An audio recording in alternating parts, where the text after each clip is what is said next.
নমস্কার, উপস্থিত বয়োজ্যেষ্ঠদের প্রণাম, আর ছোট ছোট ভাই বোন বন্ধু, আর যদি দু এক পিস বান্ধবী আমার এখানে থাকে তাদের প্রীতি শুভেচ্ছা ভালোবাসা। হ্যাঁ বন্ধু, আমি আদি অকৃত্রিম সেই ছেলেটা হয়েছে আপনাদের প্রিয় নায়ক চিরঞ্জিত, প্রসেনজিৎ, তাপস পাল, অভিষেক চ্যাটার্জি এবং বর্তমানে জিৎ, জিৎ দত্ত, মিঠুন চক্রবর্তী এবং দেব, এদের হাতে হেভি কেলানি খায়।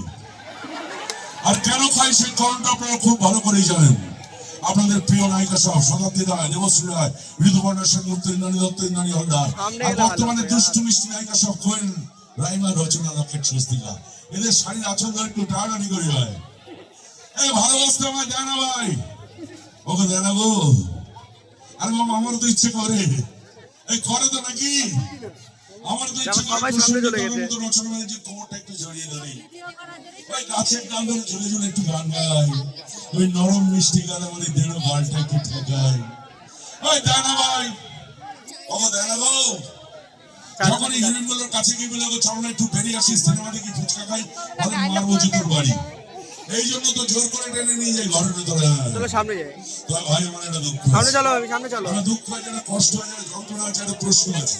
কিন্তু এই প্রশ্নটা শোনার আগে আপনারা এতক্ষণ ধরে গানের আওয়াজে কথা বলতে পারেননি। যে মুহূর্তে আমি কথা বলতে শুরু করেছি, সবাই কথা বলতে শুরু করেছেন।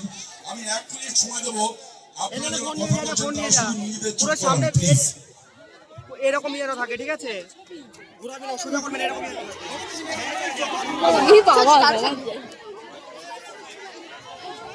যদি একটু শান্ত হন তাহলে আমি কথা বলবো। যতক্ষণ না শান্ত হবেন আমার মুখের লাইট টপ করো, যতক্ষণ না শান্ত হবেন আমি চুপ করে দাঁড়িয়ে থাকবো স্টেজের উপরে প্লিজ। কারণ এতক্ষণ গান শুনেছেন, গানের মিউজিকের আওয়াজে কারো কোনো কথা শোনা যায় না আমি জানি। যে মুহূর্তে আমি উঠেছি মঞ্চে, সঙ্গে সঙ্গে সবাই মিলে কথা বলতে শুরু করেছেন, এটা আমার কাছে খুব কষ্টের। ডান দিকে সবাই চলে এসছেন, এখানে যেন শুটিং এসছি আমার মনে হচ্ছে। টোটাল চতুর্দিকে 1 লক্ষ ক্যামেরা, আমার মনে হচ্ছে আমি শুটিং করছি, কোনো ফাংশন হচ্ছে না। প্রচুর ক্যামেরা নিয়ে শুটিং হচ্ছে এখানে। সবাই চলে এলেন, শহীদ গাঙ্গুলি ছবি তুলবো। তাহলে বিদায় নেব, আমি কি বিদায় নেব? তাহলে শান্ত হন প্লিজ, পরিবেশটাকে শান্ত করুন, আমাকে অনুষ্ঠান করার উপযুক্ত পরিবেশ দিন।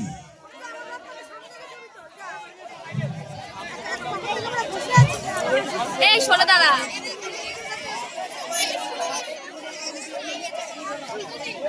এই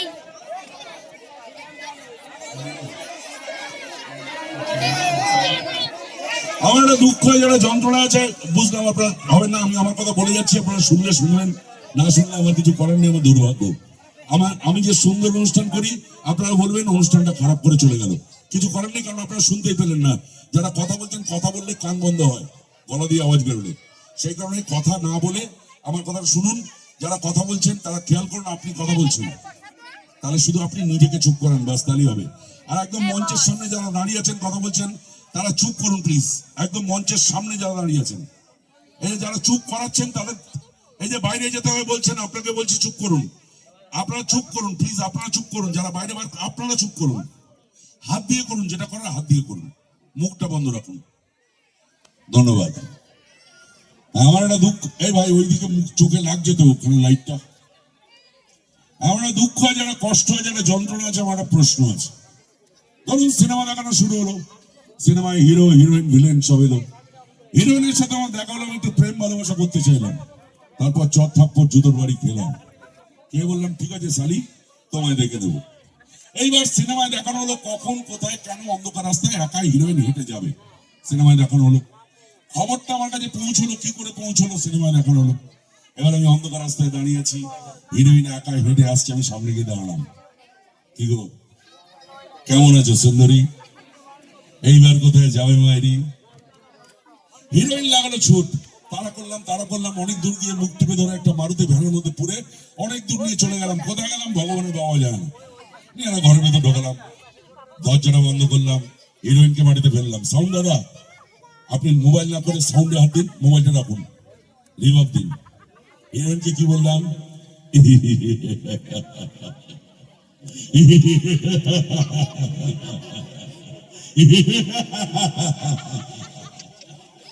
এইবার কোথায় যাবে সুন্দরী? হিরোইনের তখন অবস্থা খারাপ ভাই, কোন রকমে নিজেকে সামলাচ্ছে, নিজের কাপড় চোপড় সামলাচ্ছে, ঘরটার ভেতরে দেওয়ালের দিকে ঘষটাতে ঘষটাতে পেছনে যাচ্ছে। যেতে যেতে আমার দিকে তাকিয়ে হাত জোর করে কি বলছে, আমায় ছেড়ে দিন প্লিজ, আমাকে ছেড়ে দিন, আমার সাথে এরকম করবেন না প্লিজ, আপনার দুটি পায়ে পড়ি, আপনি আমার দাদার মতো, আমায় ছেড়ে দিন। বিশ্বাস করুন এখনো চুলদারি পুরোপুরি পাকেনি, কিন্তু সময় হয়ে এসছে, আর কিছুদিনের মধ্যে পেকে যাবে। এই পেকে যাওয়ার পরে যদি কোনো হিরোইনকে নিয়ে ঘরে ঢুকে আর সেটা যদি দুষ্টু মিষ্টি কচি নায়িকা হয়, তাহলে কি বলবে, আমার ছেড়ে দিন প্লিজ, আপনি আমার বাবার মতো। আমি এখন কি বলি,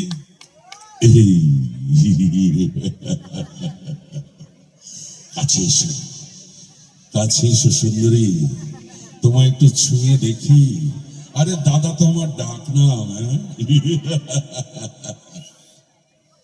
এই পর্যন্ত মাথায় ঢোকে ভাই, ঠিক এর পরেরটা মাথায় ঢোকে না। এখানেই আমার যত দুঃখ, যত কষ্ট, যত যন্ত্রণা, আমার ওই প্রশ্নটা, হিরোইনটাকে ধরেছি কি ধরিনি, শাড়ির আঁচলটা ধরে সবাই টান দিয়েছি কি দিইনি, কোত্থেকে যেই সালার হিরো গুলো খবর পায় আমার মাথায় ঢোকে না ভাই। বাইক দিয়ে দরজা ভেঙে ঢোকে, আর কথা নেই বার্তা নেই, উদুম খেলাতে শুরু করে দেয়। আরে ভাই 2 মিনিট টাইম আমাকে দে, আগে আমি হিরোইনটাকে ধরি, কিছু অন্তত করি। সালা ট্রেন লেট করে, বাস লেট করে, ফ্লাইট লেট করে, বাঙালি লেট করে। বাংলা সিনেমার হিরোগুলো ভিলেনদের জন্য 2 মিনিট লেট করতে পারে না। আর কোন হারামজাদা খবর দেয় আজও আমার মাথায় ঢোকে নেবে। তো যাই হোক, অনেকগুলো বছর হয়ে গেছে সিনেমায় অভিনয় করি। সিনেমায় মঞ্চে যখনই মানে সিনেমায় আমাদের ক্যামেরা থাকে, ডিরেক্টর থাকে, রিহার্সাল হয়, ডায়লগ থাকে, ডিরেক্টর বলে দেয় কি করতে হবে। মঞ্চে যখন আসি, স্বরূপ আমাকে নিয়ে এসছে, আমার ভাইয়ের মতো একদম, আমার ছোট ভাই, ও আমার খুব কাছের। আপনাদের ক্লাব আমাকে নিয়ে এসছে, আমাকে সম্মান দিয়েছে, তো আমি খুব খুশি এখানে আসার জন্য। তো আমি স্বরূপকে জিজ্ঞাসা করছিলাম, আরে মঞ্চে কি করবো, তোরা তো গান গাস। আমি তো গান গাইলে ভূমিকম্প হয়, সুরের জগতে অসুর প্রবেশ করে, কুত্তার ডাক বেরোয়। তো সমস্ত হিরোইন যারা আছে, হিরো যারা আছে, মঞ্চে আসে গান গায়, তো আমি কি করবো? ও দাদা, তোমায় কিছু করতে হবে, 2-4টে ডায়লগ বলে দিও। তো 2-4টে ডায়লগ বলতে আমার তো ডায়লগ হয় না, ডায়লগ হয় হিরোদের। আমাকে তো ডায়লগ হিরোরা দেয় না। হিরোদের ডায়লগ হয় কিরকম হয়, সুভাষ, বউ হারালে বউ পাওয়া যায় রে, মা হারালে মা পাওয়া যায় না। এটা আমার হয় না। এই হিরোর ডায়লগ শুনলে মনে হবে, আয় বাবা ঘরে বসে 2টো পান্তা খা। আর আমার ডায়লগ শুনলে মনে হবে, মাছ সারা গেছি তোর বাড়ি।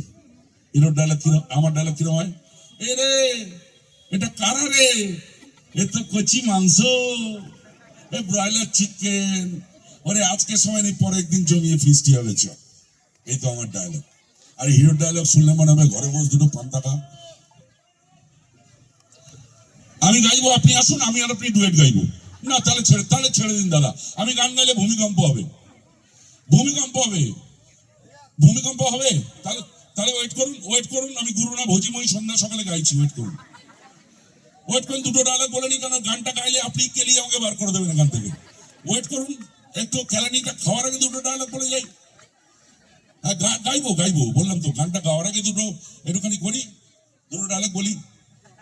হিরোর ডায়লগ শুনলে মনে হবে, এই বাবা একটা টাওয়েল লাগবে আর জলের বোতল লাগবে বাবা। এই সামনেটা না, এই স্টেজের সামনে চিৎকার কথাটা আমি একদম সহ্য করতে পারি না। আর যত কথা হবে স্টেজের সামনে হবে, যত কথা চিৎকার। মা, আমি তো বাড়িতে ফিরি না মা, আমি তো ফিরি মন্দিরে। আর তুমি তো আমার মা নাও মা, তুমি যে আমার দেবী। আমি অনেকদিন ভালো করে ঘুমোইনি মা গো, আমার মাথায় হাত বুলিয়ে একটু ঘুম পাড়িয়ে দাও না মা, আমার একটু ঘুম পাড়িয়ে দাও, আমার একটু ঘুম পাড়িয়ে দাও। বুকটা ভরে যায় হিরোর ডায়লগ শুনলে। আমার ডায়লগ হয় না। আমি যদি কোনো হিরোকে কোনো ভারী ডায়লগ বলে দিই, হিরো বলবে, এই ভিলেন এত ভারী ডায়লগ বলছে কেন, দেখি স্ক্রিপ্টটা নিয়ে। ডিরেক্টরকে ডাকবে, তারপর স্ক্রিপ্ট রাইটারকে ডাকবে, এত জোরে কথা বাদিকে কেন প্লিজ। ফোনে কথা বলছে, তাও চিৎকার করে, এমনি শোনা যাবে, ফোনটা নিয়ে শোন না ভাই, চিৎকার করে কথা বলছে ফোন নিয়ে। এবার ডায়লগ লিখবে এমন একটা, যে আমার ডায়লগটা খেলিয়ে শুয়ে পড়বে। একটা সুপারহিট সিনেমা, বম্বের হিরো, দামি হিরো, আমাদের দলের 2জনকে মেরে দিয়েছে, আমার উপর দায়িত্ব পড়েছে বদলা নেওয়া। এবার আমি কতগুলো মুষ্টান্না নিয়ে মারতে এগোচ্ছি, মার সালাকে, মার সালাকে। হঠাৎ দেখি হিরো সাদা প্যান্ট সাদা জামা পরে দাঁড়িয়েছে। আমি সামনে দাঁড়ালাম, আমার ডায়লগ, ভারী ডায়লগ, কি বলছি, ওই চিনিস আমাকে রতন বসাক, পুঁতে রেখে দেবো শালা। এই ওরা আমাদের দলের 2 জনকে মেরেছে, আমরা ওদের 20 জনকে মারবো, তবে শালা বদলানো হবে। এই তুই 7 দিনের মন্ত্রী, 7 দিন পর ফুটে যাবি, ফোট এখান থেকে, জ্যান্ত চালিয়ে দেবো শালা, ফোট। বললো, শুনলাম ভারী ডায়লগ। হিরো উল্টে এমন একটা ডায়লগ বলছে, আমার ডায়লগটাও কেলিয়ে এসে পড়বে। কি বলছে হিরো, এই রতন বসাক, আমাকে মাস্তানি শেখাস না। আমার যেখানে জন্ম সেখানে দাইমান নাই কেটে হাতে পেটো ধরিয়ে দেয়, ওটা গুন্ডামি না তোর ঘর। তুই যদি বাঁচতে চাস তুই শালা ফোট এখান থেকে, নইলে মারবো এখানে, লাশ পড়বে শ্মশানে। আমার ডায়লগটা কেলিয়ে এসে পড়লো। তো বন্ধু, যখন প্রথম অভিনয় করতে এসেছিলাম বড় স্বাদ ছিল হিরো হবো। তো বিশ্বাস করুন উনিও বললেন। তো হিরো হওয়ার জন্য দরজায় দরজায় ঘুরেছি, ডিরেক্টররা বার করে দিয়েছে লাথি মেরে। তো এবার চিরঞ্জিত চক্রবর্তী আমায় কেঁচো ঘুরতে কেউটেতে নেপুর পার দিল। এখান থেকে একজন আমার ভাই বন্ধু, তখন জন্মায়নি, সে বলে যাচ্ছে নেপু নেপু করে যাচ্ছে, কি কি ভালো লাগছে জানি না। তো এটা 75 সপ্তাহ চললো, সুপার হিট, আমি হিট হয়ে গেলাম। আমার পেছন ফিরে তাকাতে হয়নি, প্রচুর সিনেমা, ভিলেন ভিলেন ভিলেন। তো একটা সিনেমা শুটিং করছিলাম রামোজি ফিল্ম সিটিতে, শ্রদ্ধেয় ডিরেক্টর স্বপন সাহার সঙ্গে মিঠুন চক্রবর্তীর ছবি। তো এই সিনেমাটা করার সময় দুপুরবেলা খেতে বসেছি। আমি স্বপনকে বললাম, দাদা আমার মনে একটা স্বাদ আছে, বলবো আপনি পারবেন পূরণ করতে। বলে কি হয়েছে বলো। দাদা আমার মনে বড় স্বাদ, আমি সিনেমায় একটা গান গাইবো। তুমি গান গাইতে পারো বলোনি তো। আমি না দাদা আমি গান গাইতে পারিনি। ওই যে হয় না, আজ এই দিনটাকে মনের খাতায় লিখে রাখো। গেয়েছেন পর্দায় চিরঞ্জিত, কিন্তু অ্যাকচুয়ালি গেয়েছেন কিশোর কুমার। চিরদিনই তুমি যে আমার, পর্দায় গেয়েছেন প্রসেনজিৎ, আর অ্যাকচুয়ালি গেয়েছেন কিশোর কুমার। ওইরকম আমি গাইবো, কুমার শানু অভিজিৎকেও গাইবে, আমি একটু হিরোইনকে ধরে ধরে গাইবো। তো বলে বুঝতে পেরেছি তোমার পেট গরম হয়েছে, একটু ডাব টাপ খাও। তো আমার আর সাহস হয়নি আর কিছু বলার। তো বিশ্বাস করুন এখানে এত রাত্রে, রাত্রি প্রায় 12:15, এত লোক আছে। একটা বাংলা সিনেমা রিলিজ হলে এতগুলো টিকিট, রিলিজ হওয়া থেকে উঠে যাওয়া পর্যন্ত এতগুলো টিকিট বিক্রি হয় না। এক পয়সা দিয়ে টিকিট কাটতে হয়। যাই হোক, বাংলা সিনেমা আস্তে আস্তে উঠে যাচ্ছে, মৃত্যুর পথে এগিয়ে গেছে। কিছুদিন পরে বাংলা সিনেমা থাকবে না, থাকবে মোবাইলের সিনেমা, থাকবে টিভিতে সিনেমা, থাকবে ওটিটি প্ল্যাটফর্মে সিনেমা। আমরা ঘরে বসেই সিনেমা হলটা এনজয় করবো, হলে গিয়ে সিনেমা দেখা হবে না। তা আমাদের যুগ শেষ। কিন্তু এখানে এতগুলো লোক আছে, আর উনি যখন এত বললেন হোক, তো আপনারা অনুমতি করলে, এখানে কোনো হিরো নেই, কেলান খাওয়ার ভয় নেই, আপনারা মানলে কিছু করার নেই। আমি কি একটা গান সত্যি গাইবো? তো গাইবো, তো প্রেমের গান গাইবো। এমন একটা প্রেমের গান, এই গানটাকে কোটি কোটি ছেলে মেয়ে প্রেম করেছে, আজও করে। প্রেমের জাতীয় সঙ্গীত বলি। আর গাইবো, একা গাইবো না, সঙ্গে একটা হিরোইন কাম অভিনেত্রী আছে। এনাকে আমরা অনেকদিন আগে দেখেছি পাঙ্গানি মিনা সালা ছবিতে, দেখেছি ছায়াযুদ্ধ ছবিতে, দেখেছি ককটেল ছবিতে, অনেকগুলো ছবিতে তাকে দেখেছি। এবং তিনি অনেকগুলো সিরিয়াল করেছেন, ভজগোবিন্দ, আদরিণী, অনেকগুলো সিরিয়ালে তিনি অভিনয় করেছেন, এখনো করছেন, অনেকগুলো 2-3টে সিরিয়ালে করছেন। সেই নায়িকা এখানে উপস্থিত, অভিনেত্রী উপস্থিত। আমি তাকে মঞ্চে ডাকি, ডেকে একটু পটাই, পটিয়ে তাকে রাজি করিয়ে একটু গান গাওয়ার চেষ্টা করি। ডাকবো তাকে? তো একটু ডাকার নামটা বলার পর একটু হাততালি দেবেন। আর ভাই আপনারা একটুখানি ডাকার পর যদি কিছু বাজিয়ে দেন, তাহলে ধুম তাড়াক তাক কিছু একটা করে দেন। তো মঞ্চে আসছেন অভিনেত্রী, নায়িকা, চাই একটা জোরদার হাততালি, রেশমি চক্রবর্তী। Hello hello.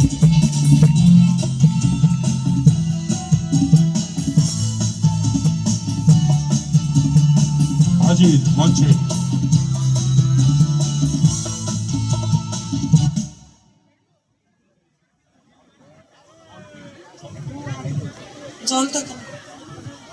নমস্কার সবাইকে, শুভ নববর্ষের প্রীতি শুভেচ্ছা ভালোবাসা। বড়দেরকে আমার প্রণাম, ছোট ছোট ভাই বোনাদের অনেক আদরের ভালোবাসা। কিন্তু একদম মানুষ এত রাত্রে এই সময় কম পাই আমরা। তো প্রথমেই কমিটির নাম নেই, যে প্রথমেই যে কমিটি এই অনুষ্ঠানটি পরিচালনা করছেন সেই কমিটিকে অনেক অনেক ধন্যবাদ জানাই। এত সুন্দর পরিবেশ, এত সুন্দর অডিয়েন্স। আমি একটু পাশেই ছিলাম, যে আমাকে এখানে আজকে নিয়ে এসেছে আর কি, সেই স্বরূপদার বাড়িতেই ছিলাম, তো সেখান থেকে আমি শুনছিলাম যে পাবলিক প্রচন্ড মানে রিয়াক্টিভ দর্শক, এটা খুব ভালো লাগে। আমরা খুব এক্সপেক্ট করি এরকম পাওয়ার জন্য। স্বরূপটাকে অনেক অনেক অনেক ধন্যবাদ আমাকে এখানে নিয়ে আসার জন্য, এবং নিয়ে এসে খুব যত্ন করে রেখেছিল স্বরূপদা, বৌদি সবাই মিলে যত্ন করে রেখেছিল। আমি জানতাম না যে আমাকে এইভাবে সুদূর কলকাতা থেকে নিয়ে এসে স্টেজে নিয়ে এসে এত যত্ন করে রেখে স্টেজে নিয়ে এসে আমাকে সোজাসুজি একটা বাঘের মুখে ফেলে দেবে। হ্যালো হ্যালো, বলছি এখানে বাঘ কোথায়? মাইকটা ঠিক করুন। এখানে বাঘ কোথায়? ডান দিকে যারা প্রচুর কথা বলছেন একটু চুপ করতে বলবেন। এখানে বাঘ কোথায় একটু বলবেন। বাঘ, আমি বাঘ? কোন অ্যাঙ্গেলে মনে হচ্ছে আমি বাঘ? না না না না, অ্যাঙ্গেল থেকে বলিনি, দেখতে মানুষ, তো মানে স্বভাব চরিত্র না, মানে স্বভাব চরিত্র বলছি আমি, বলছি মানে আমাকে সাহস দাও, আমি নিশ্চয়ই বলছি, বলে যাবো। এমনিতেও গোটা ফিরবো না, আধমোড়া হয়ে ফিরবো, তো বলেই যাই, তাই না? তো বলি, আমার প্রথম ছবি বাঙালি মিনাচালা, সুমিতা দেখে মোটামুটি আমার সিরিয়ালের নামগুলো সব বলতে, খুব একটা বলতে পারলো না, 2-3টে বললো। অনেক সিরিয়াল চলেছে, এখনো চলছে। তো শেষ জীবন কাঠি দিয়ে হয়েছিল।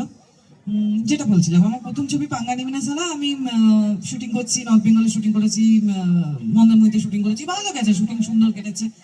এইবার নর্থ বেঙ্গলে 4-5 দিন শুটিং হওয়ার পর আমাকে আমার ডিরেক্টর বলছে কালকে ভিলেন আসবে।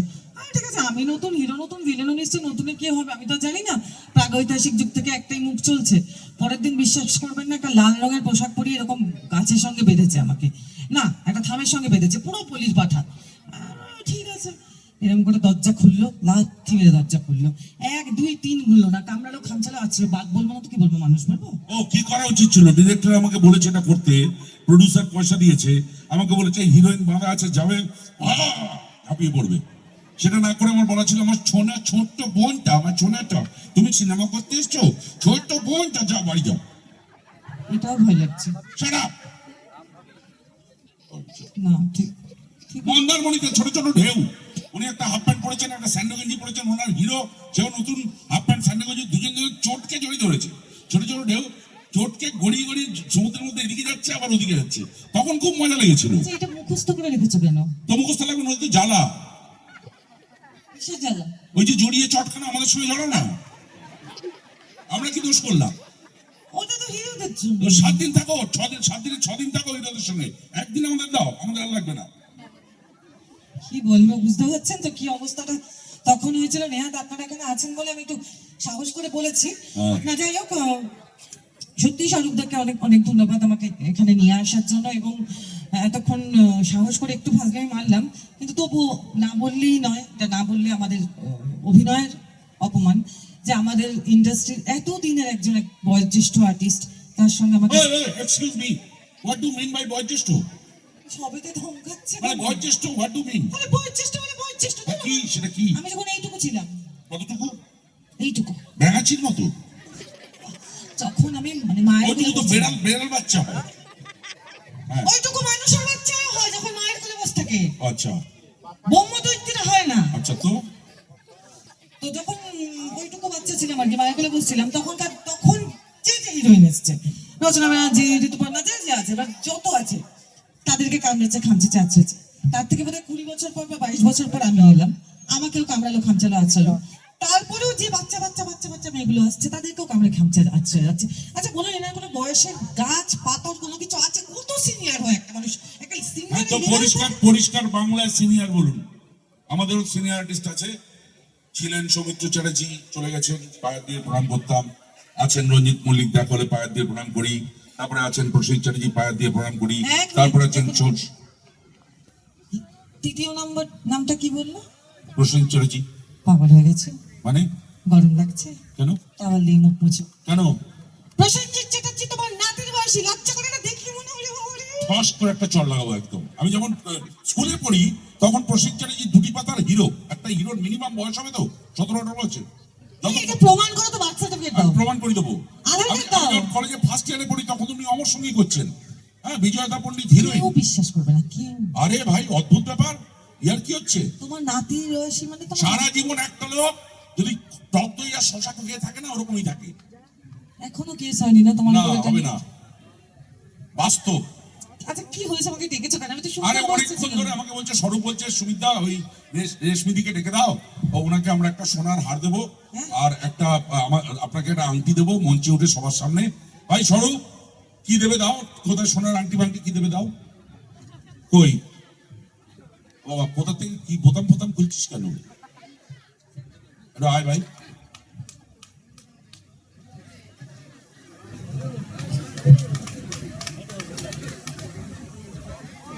কই এ তো আর্টিস্ট ফেল হয়ে যাবে রে, আসছেই না।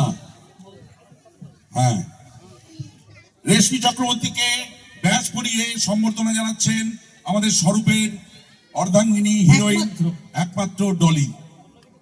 এ বাবা নিজেদের লোকেদের জন্য হাত থেকে দেন না, বলি তুমি বস থাকুন আর কিছু পারেন না। এই খোঁচা লাগাবি না কিন্তু।